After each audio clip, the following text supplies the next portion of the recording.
Lampička svieti, rozprávka začína. Priprav ušká a možno aj úsmev.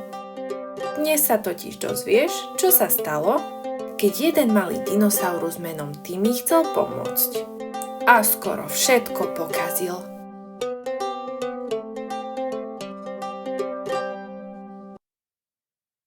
V dinosaurom údolí, kde rástli obrovské paprade a ráno sa medzi stromami držala jemná hmla, žil malý ankylosaurus menom Timmy.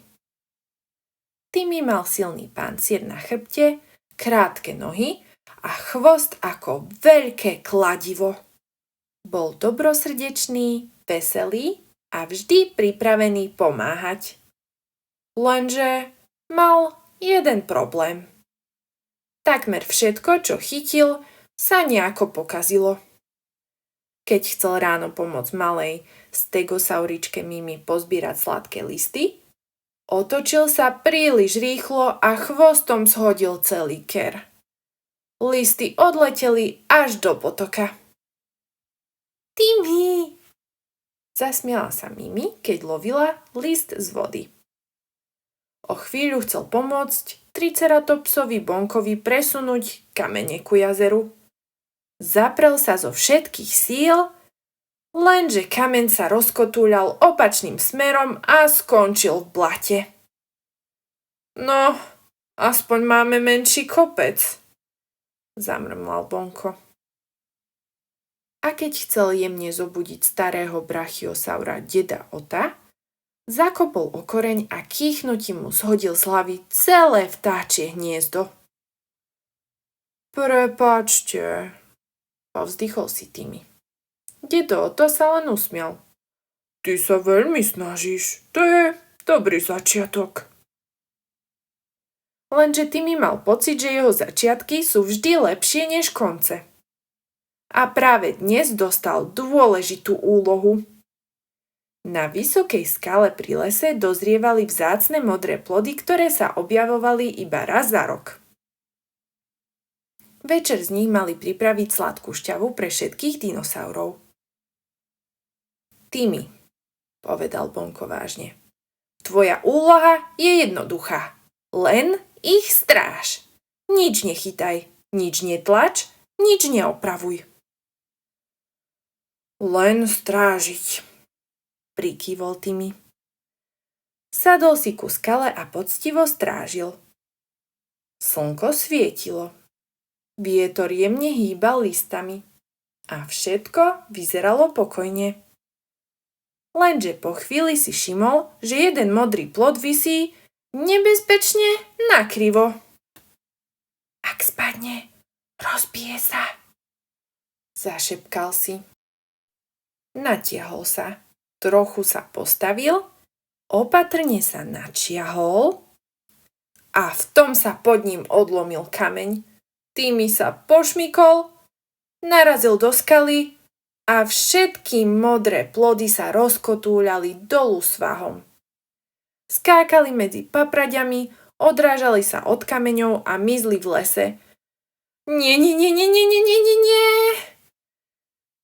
Timmy sa rozbehol za nimi.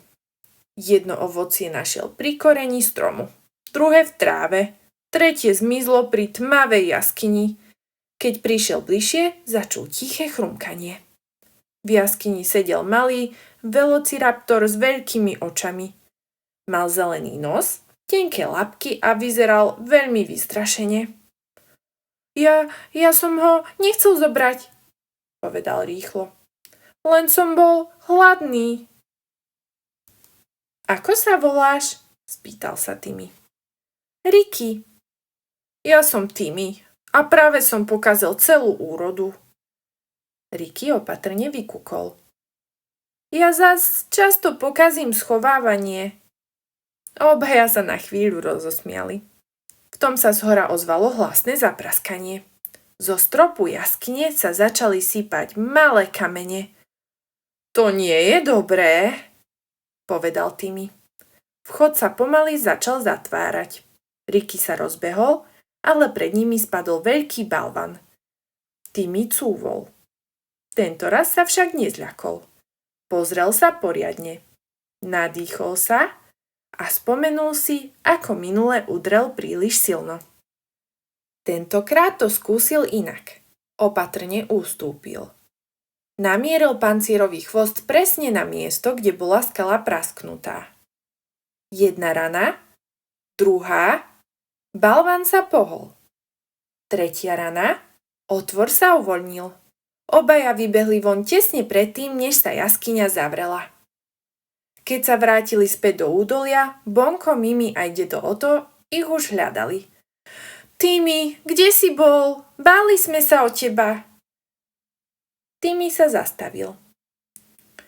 Pokazil som stráženie plodov, ale našiel som Rickyho a tentoraz som pri oprave najprv premýšľal. Dedo Oto sa usmial. Vidíš, chyba nie je koniec, ak sa z nej niečo naučíš. Bonko zdvihol zo zeme posledný modrý plod. A stále máme dosť na malú šťavu. Večer sedeli všetci spolu pri jazere. Aj Ricky. Šťavy bolo menej než plánovali, ale smiechu bolo oveľa viac. A Timmy si prvýkrát nemyslel, že pokazil deň. Pretože pochopil, že každá chyba môže naučiť niečo nové, ak sa človek nevzdá a skúsi to na budúce lepšie. Keď večer pri jazere stíchol smiech a posledné vlnky sa pomaly upokojili, Timmy ešte chvíľu sedel na brehu a pozeral na hladinu. Premýšľal o tom, ako sa ráno všetko začalo pokazeným plánom a ako sa deň nakoniec skončil úplne inak, než čakal. A možno práve vtedy by sa otočil aj na teba. A potichu by sa spýtal. Spomenieš si, kedy sa tebe naposledy niečo nepodarilo? Možno kresba nevyšla podľa predstav. Možno si niečo rozlial. Možno si povedal niečo, čo si potom chcel povedať inak. A čo bolo potom? Skúsi na to teraz potichu spomenúť. Možno si to skúsil ešte raz. Možno ti niekto pomohol. Alebo si jednoducho zistil, že aj keď niečo nevyjde hneď, svet sa nezastaví. Aj ty mi dnes zistil, že chyba niekedy nezostane chybou navždy. Niekedy sa z nej stane začiatok niečoho, čo by bez nej vôbec nevzniklo. Táto rozprávka vznikla ako nápad malého poslucháča Jakubka. Ďakujeme, Jakubko, za krásny nápad. Je to prvá audiorozprávka zo série o dinosauroch, takže sa máte na čo tešiť. Ak sa ti rozprávka z lampičky páčila, nezabudni dať odber a like, alebo mi napíš do komentára, o čom by si chcel ďalšiu rozprávku. Teším sa na teba pri ďalšej rozprávke z lampičky.